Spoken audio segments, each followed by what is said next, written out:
Evelyn Reed. Her name flashed across every screen, every magazine cover. America's sweetheart. Known for her bright smile and even brighter talent, she captivated audiences worldwide. One moment she was gracing the red carpet at a movie premiere, the next, she was gone, vanished without a trace. The news spread like wildfire, a sickening wave of disbelief washing over the globe. How could someone so beloved, so seemingly untouchable, simply disappear? Theories ran rampant. A stalker, a rival actress, a publicity stunt gone wrong. The police launched a massive investigation. Helicopters buzzing overhead, detectives combing through her lavish Hollywood home. But days turned into weeks, and hope began to dwindle. Evelyn's face, once a symbol of joy and glamour, now haunted the nightly news. Her parents, their faces etched with worry, pleaded for her safe return. Her co-stars issued heartfelt statements, their voices trembling with fear and uncertainty. The entertainment world held its breath, paralyzed by the chilling reality that even fame and fortune couldn't guarantee safety. But behind the scenes, a darker, more sinister plot was unfolding. Evelyn wasn't just missing. She'd been meticulously targeted, kidnapped by a network of ruthless criminals who saw her not as a person, but as a commodity, a prize to be bought and sold to the highest bidder in a twisted, exclusive auction catering to the world's wealthiest and most depraved individuals. An auction where human lives were currency, and Evelyn Reed was the star attraction. The world thought she was missing. They had no idea how much worse it was about to get. The following days were a blur of flashing lights and desperate pleas. News channels ran constant updates, replaying security footage of Evelyn's last known sighting, entering her private studio for a late-night rehearsal. Social media exploded with #FindEvelyn hashtags, a digital outpouring of support and prayers. The police investigation ramped up, detectives working around the clock, chasing down every lead, no matter how thin. They interviewed her friends, family, and colleagues, searching for any clue, any hint of what might have happened. They scoured her phone records, analyzed her online activity, and even delved into her past relationships, hoping to uncover a motive or a suspect. The FBI joined the investigation, bringing their specialized resources and expertise to bear. They tracked down known stalkers and investigated potential threats she had received over the years. They even explored the possibility of international involvement, suspecting a sophisticated kidnapping ring operating in the shadows. Meanwhile, Evelyn's family endured an agonizing ordeal. Her parents, aged and frail, appeared on national television, their voices choked with emotion as they begged for their daughter's safe return. Her younger brother, a struggling musician, organized a benefit concert, hoping to raise awareness and funds for the search effort. But despite the tireless efforts of law enforcement and the unwavering support of the public, the investigation stalled. Leads dried up, suspects were cleared, and hope began to fade. The media shifted its focus, speculating on the possibility that Evelyn might never be found, a grim reminder of the dark side of fame and the fragility of life. What no one knew was that the clock was ticking for Evelyn, and her time was running out. The auction was only days away. Deep beneath the glittering facade of Monaco, hidden from prying eyes, lay a world of unimaginable wealth and depravity. The auction was to be held in a converted submarine pen, a cavernous space transformed into a grotesque parody of elegance. Chandeliers dripped with crystals above rows of plush velvet chairs, each occupied by a man who had paid a small fortune for the privilege of attending. Victor Martel, the architect of this macabre spectacle, surveyed his domain with cold satisfaction. He was a man built of granite and greed, his eyes glinting with a predatory hunger. He'd made his fortune trafficking in secrets and suffering, and tonight was to be his masterpiece. He stood on a raised platform, a dark suit impeccably tailored to his imposing frame. Around him stood his enforcers, silent and menacing, their faces betraying nothing. The air crackled with anticipation as the first lots were presented rare artifacts, priceless jewels, and exotic animals. But these were mere appetizers, distractions before the main course. Martel reveled in the hushed whispers, the barely concealed excitement that permeated the room. These men, titans of industry and shadowy figures from the underworld, were united by their insatiable desires and their willingness to pay any price to satisfy them. As the undercurrent of anticipation grew, Martel stepped forward, a cruel smile playing on his lips. "Ladies and gentlemen," he announced, his voice amplified by hidden speakers, "the moment you've all been waiting for." A spotlight illuminated a veiled cage at the back of the stage. The whispers intensified. This wasn't just about money. It was about power, control, and the twisted thrill of owning someone that others could only dream of. He gestured dramatically. "Tonight, we offer you a once-in-a-lifetime opportunity." Marcus Jones, a name whispered with respect and fear in certain circles, sat hunched in a dimly lit bar in Marseilles. The air was thick with cigarette smoke and the scent of cheap liquor. He nursed a glass of whiskey, his eyes fixed on a flickering television screen displaying Evelyn Reed's missing person poster. He hadn't slept properly in weeks. Marcus had a history with Evelyn. He'd been her bodyguard for years, protecting her from obsessive fans and unwanted attention. He knew her better than most, her fears, her dreams, her vulnerabilities. He felt responsible for what had happened. He should have been there. A gruff voice broke through his thoughts. "Jones, I heard you were looking for something." A burly man with a scarred face slid into the booth opposite him. Jean-Pierre, an informant with a network of contacts that stretched across the criminal underworld. Marcus leaned forward, his gaze intense. "I need information on Evelyn Reed." Jean-Pierre hesitated, his eyes darting around the bar. "That's a dangerous game, Jones. Some people want that information buried." "I'm not afraid of dangerous games," Marcus growled, sliding a thick envelope across the table. "Just tell me what you know." Jean-Pierre snatched the envelope, quickly counting the bills inside. "I heard whispers, rumors, something about an auction. A very exclusive auction in Monaco. They say the merchandise is special." He paused, his voice dropping to a near whisper. "They say Evelyn Reed is the main attraction." Marcus's blood ran cold. An auction? He knew immediately what that meant. His hand clenched into a fist, the glass of whiskey threatening to shatter. "Who's behind it?" "Victor Martel," Jean-Pierre replied, his voice laced with fear. "He's untouchable." "Not anymore," Marcus said, his eyes hardening. "He's just made a very big mistake." He stood up, the chair scraping against the floor. "Thank you, Jean-Pierre. You've been a great help." He turned and walked out of the bar, a man on a mission. Monaco was calling. Monaco glittered under the night sky, a deceptive paradise masking the darkness beneath. Marcus arrived, a ghost in the city's vibrant landscape. He traded his worn leather jacket for a sharp, dark suit, attempting to blend in, but his eyes, hardened by years of combat and loss, betrayed him. He wasn't one of them. The submarine pen was heavily guarded, a fortress of steel and surveillance. Security cameras scanned every inch of the perimeter, and armed guards patrolled the grounds. Marcus knew a direct assault was suicide. He needed a plan, a way to slip through the cracks. He started by observing. He watched the guards' routines, noting their patrol patterns and blind spots. He studied the security system, searching for vulnerabilities. He learned that the main entrance was impenetrable, but there was a service entrance used for deliveries, less heavily guarded, but still a challenge. That's where he focused. He found a maintenance worker leaving for the night, a weary man looking for a quick escape. Marcus intercepted him. A quiet conversation followed by a generous exchange of cash and a borrowed uniform. Now, disguised as a maintenance worker, Marcus approached the service entrance. He kept his head down, avoiding eye contact, praying his disguise would hold. He presented his forged credentials to the guard, his heart pounding in his chest.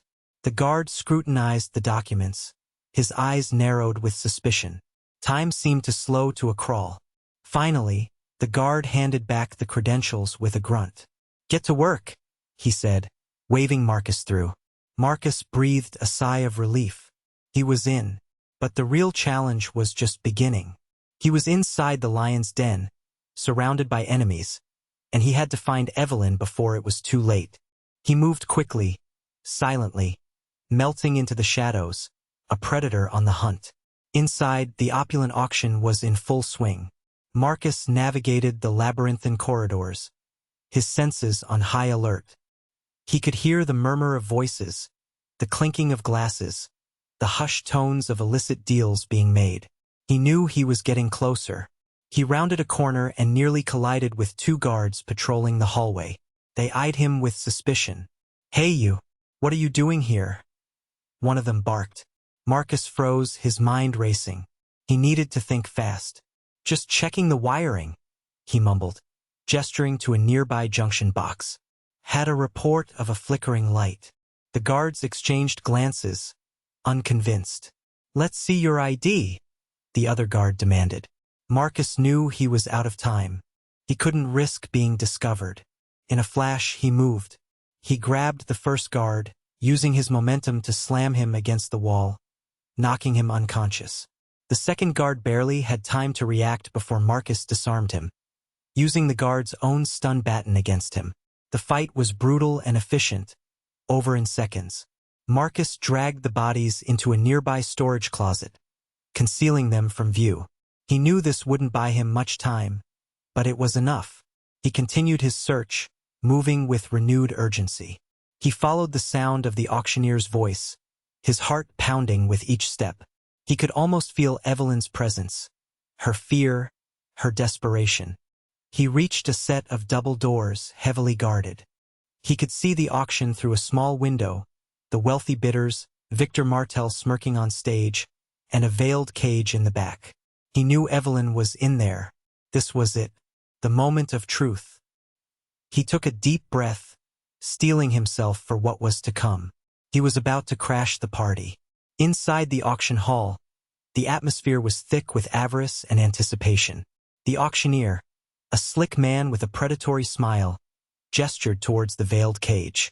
With a flourish, he ripped away the fabric, revealing Evelyn. She stood there, pale and trembling, her eyes wide with fear. The beautiful, vibrant actress was a shadow of her former self, her spirit broken. She wore a simple dress, her hands bound behind her back. The room went silent as every eye fixated on her. "Ladies and gentlemen," the auctioneer announced, his voice dripping with theatricality, "tonight, we offer you the opportunity to possess a true masterpiece. A star, dimmed for your personal enjoyment. Bidding will start at €1,000,000. A gasp rippled through the crowd. A hand shot up. 1,500,000. Another voice boomed. 2,000,000. The bidding escalated quickly, the numbers climbing higher and higher. Evelyn watched in horror, her eyes darting from face to face, each bidder a potential tormentor. Tears streamed down her face, silent pleas for help that no one seemed to hear. 5,000,000! A fat, balding man shouted, his face flushed with excitement. 6,000,000! A sheik with cold eyes countered. The auctioneer's smile widened. "We have 6,000,000. Do I hear 7? Evelyn closed her eyes, bracing herself for the inevitable. She couldn't believe this was happening to her. She was a person, not a possession. But to these men, she was nothing more than a prize, a trophy to be won. Suddenly, a loud crash echoed through the hall. The double doors burst open, splintering into pieces. All eyes turned towards the entrance, where Marcus stood, a figure of grim determination silhouetted in the doorway. The auctioneer's smile vanished, replaced by a look of shock and anger. The bidding stopped. The game had changed. Chaos erupted. The wealthy bidders, accustomed to lives of comfort and control, scrambled for cover, their expensive suits and designer dresses now symbols of their vulnerability. Some dove under tables, others screamed in panic, and a few, bolder than the rest, tried to make a run for the exits. Martel's guards, initially stunned by the sudden intrusion, quickly regained their composure. They moved to intercept Marcus, their faces grim, their weapons drawn. "Get him!" Martel roared, his voice filled with rage. Marcus didn't wait for them to attack. He grabbed a nearby candelabra, its heavy base perfect for a makeshift weapon, and charged into the fray. He swung the candelabra with brutal force, smashing it into the faces of the approaching guards. Crystal shards flew through the air as men fell to the ground, groaning in pain. He moved with a speed and precision that belied his size. He dodged bullets, weaved through the panicked crowd, and used the environment to his advantage. He flipped tables, creating barriers, and tossed glasses of champagne into the faces of his attackers, momentarily blinding them. The auction hall transformed into a battleground, a chaotic mix of shattered glass, overturned furniture, and terrified screams. The wealthy bidders, once eager participants in a twisted game, were now collateral damage, caught in the crossfire of a desperate rescue mission. Marcus knew he couldn't take on all of Martel's men at once. He needed to create an opening, a distraction that would allow him to reach Evelyn. He spotted a fire alarm on the wall. With a swift kick, he shattered the glass, triggering the alarm. The piercing siren wailed through the hall, adding to the pandemonium. Sprinklers activated, drenching everyone in cold water. The lights flickered and died, plunging the room into near darkness. The chaos was complete. Now he just needed to find Evelyn in the confusion. The darkness was a swirling vortex of shadows and screams. Marcus moved through the chaos, guided by instinct and adrenaline. He knew Martel would send his best men after him, the enforcers he relied on to handle the dirty work. They emerged from the shadows, two hulking figures, their faces obscured by the darkness. They moved with a practiced grace, their eyes scanning the room, searching for their target. These were professionals, killers who knew how to fight. The first enforcer lunged at Marcus, swinging a heavy metal pipe. Marcus ducked under the blow, grabbed a broken chair leg, and retaliated with a swift jab to the man's gut. The enforcer grunted in pain but didn't falter. The second enforcer came at him from the side, wielding a broken bottle. Marcus sidestepped the attack, grabbed the man's wrist, and twisted it sharply, forcing him to drop the weapon. He then delivered a crushing blow to the man's throat, silencing him instantly. The fight was brutal and unforgiving, a dance of violence in the darkness. Marcus used anything he could find as a weapon: broken glass, shards of wood, even the sharp edges of overturned tables.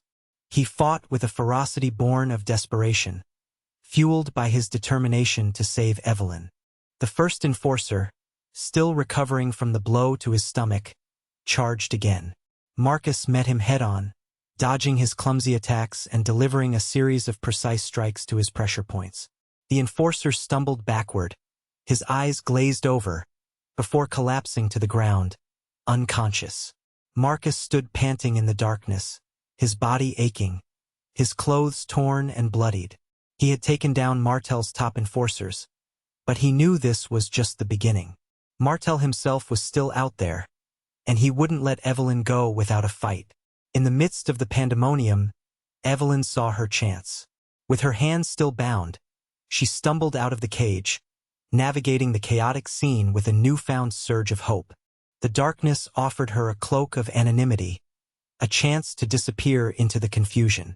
She pushed through the panicked crowd, dodging falling debris and terrified bidders. Her heart pounded in her chest, her breath coming in ragged gasps.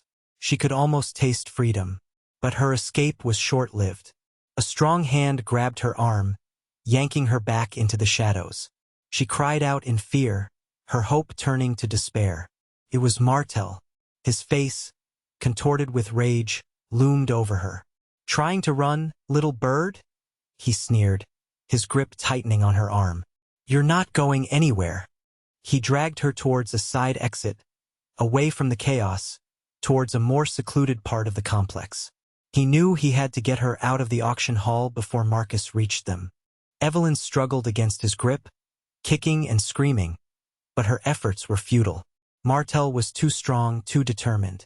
He was not going to let her slip away. As he dragged her through the darkened corridors, she caught a glimpse of Marcus in the distance, fighting his way through the remaining guards. Her heart leaped with hope, but she knew he was too far away. Martel shoved her into a small, empty room, slamming the door shut behind them. He locked the door and turned to face her, his eyes burning with a cold fury. "Your little bodyguard is causing me a lot of trouble," he said, his voice low and menacing. "But don't worry, I'll deal with him soon enough." And then, he trailed off, his eyes lingering on her, a sinister smile spreading across his face. Evelyn knew she was in grave danger. She was trapped, alone with a monster, and her only hope was running out. Marcus, fueled by adrenaline and a burning desire to save Evelyn, relentlessly pursued Martel through the maze-like corridors. He followed the trail of terrified whispers and discarded weapons, the remnants of Martel's panicked retreat. He knew he was close. He reached the small room, the locked door a meager obstacle in his path. With a powerful kick, he splintered the wood and burst inside, his eyes scanning the room. Martel stood with his back to the door, Evelyn huddled behind him, her eyes wide with terror. He held a gun to her head, his face a mask of cold fury. "Take another step and she's dead," he growled. Marcus froze, his hand instinctively reaching for his own weapon, only to remember he'd been forced to leave it behind during the infiltration. He was at a disadvantage, unarmed against a ruthless killer. "Let her go, Martel," Marcus said, his voice calm but firm. "This doesn't have to end this way." Martel laughed, a harsh, grating sound. "It ends with you dead, Jones. And then, who knows what I'll do with the little actress." Marcus knew he had to buy time to find an opening. He began to circle the room, his eyes darting around, searching for anything he could use as a weapon. "You know, Evelyn always said you were a good man, Jones," Martel continued, his eyes gleaming with malice. "Loyal, dependable, but loyalty gets you killed in this world." Marcus lunged forward, knocking a metal shelf to the ground, creating a distraction. In the same motion, he grabbed a shard of broken glass and concealed it in his hand. Martel fired a shot, the bullet whizzing past Marcus's head. Marcus ducked and weaved, closing the distance between them. He knew he had one chance, one shot to disarm Martel and save Evelyn. He charged, his movements a blur of speed and precision. He dodged another bullet, and with a swift motion, slashed at Martel's hand with the shard of glass. Martel roared in pain, dropping the gun. The two men grappled, a brutal hand-to-hand fight erupting in the confined space. Martel was strong, but Marcus was faster, more skilled. He used Martel's own weight against him, throwing him off balance and delivering a series of devastating blows. Finally, with a final, decisive move, Marcus disarmed Martel and sent him crashing to the ground, unconscious. Marcus quickly untied Evelyn's hands, his eyes filled with relief. "Are you okay?" he asked, his voice rough with concern. Evelyn nodded, tears streaming down her face. "Thank you, Marcus," she whispered, her voice trembling. "You saved me." Suddenly, sirens wailed in the distance, growing louder with each passing second. The chaos in the auction hall had alerted the authorities. They were closing in. Marcus knew they had to get out of there, but he also knew it was too late to escape unnoticed. The police would be swarming the complex, sealing off every exit. He helped Evelyn to her feet, supporting her as they made their way back towards the auction hall. The scene that greeted them was one of utter devastation. The room was a wreck, littered with broken glass, overturned furniture, and unconscious bodies. The wealthy bidders had scattered, their dreams of owning Evelyn shattered by the reality of violence and chaos. As they reached the entrance, they were met by a wall of police officers, their guns drawn. "Freeze! Police! Drop your weapons!" a voice shouted. Marcus raised his hands in the air, signaling his surrender. "We're not armed," he said, his voice calm. "I'm here to rescue Evelyn Reed. Victor Martel is inside. He's the one you want." The police officers hesitated, their eyes darting between Marcus and Evelyn. They recognized Evelyn instantly, her face plastered across every news channel. "Secure the premises," the commanding officer ordered. "Get a medical team in here. And someone get me Martel." As the police swarmed the complex, taking control of the situation, Marcus and Evelyn were escorted outside, away from the chaos and violence. They were safe. Outside, the flashing lights of the police cars illuminated the scene, casting long shadows across the complex. Paramedics rushed to attend to the injured, while police officers worked to restore order. Evelyn stood beside Marcus, wrapped in a blanket, shivering despite the warm night air. The ordeal had taken its toll on her, leaving her shaken and vulnerable. Marcus turned to her, his eyes filled with concern. "Are you sure you're okay?" he asked, his hand gently touching her arm. Evelyn looked up at him, her eyes filled with gratitude. "I am now," she said, a faint smile gracing her lips. "You came for me."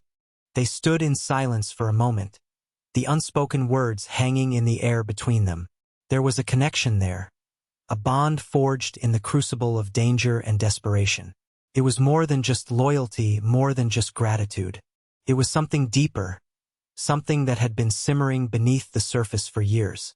"I told you I'd always protect you, Evelyn," Marcus said softly, his eyes locking with hers. Evelyn reached out and took his hand, her fingers intertwining with his. "I know," she said, her voice barely above a whisper, "and I'll never forget it." The moment was interrupted by a police officer who approached them. "Ms. Reed, we need to take you to the hospital for a checkup," he said. "And Mr. Jones, we'll need to ask you some questions." Marcus nodded, understanding. "Of course," he said. He squeezed Evelyn's hand one last time before releasing it. "I'll see you soon," he promised. As Evelyn was led away, she turned back to look at Marcus, her eyes filled with a mixture of gratitude, relief, and something more. Something that hinted at a future, a possibility that had been rekindled in the heart of darkness. In the aftermath of the Monaco incident, Victor Martel's empire crumbled. His organization, built on secrets and suffering, was exposed, its network of criminals and corrupt officials dismantled by a global task force. The wealthy bidders who attended the auction were investigated, their reputations ruined, their fortunes seized. The world was finally rid of Martel's dark influence. Evelyn returned home, but she was not the same. The kidnapping had left its mark, a deep scar on her soul. She struggled with nightmares and anxiety, haunted by the memory of her captivity. She withdrew from the public eye, seeking solace in the comfort of her family and close friends. Slowly, with time and support, she began to heal. She found strength in her resilience, her determination to reclaim her life.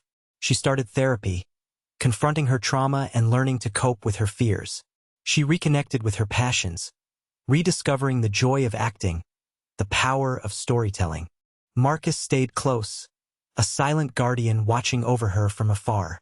He didn't intrude on her recovery, but he made sure she knew he was there, always ready to help if she needed him.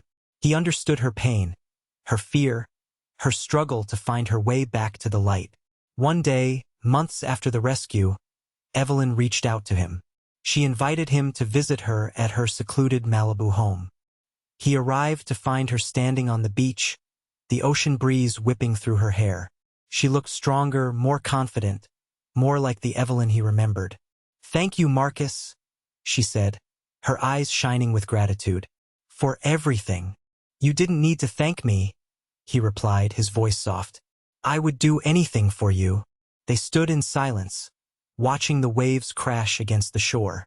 The future was uncertain, but they were together, bound by a shared experience, a connection that would last a lifetime.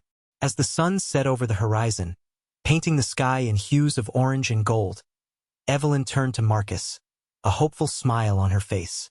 "I think," she said, "I'm ready to start living again." And Marcus knew with unwavering certainty that he would be there to protect her every step of the way.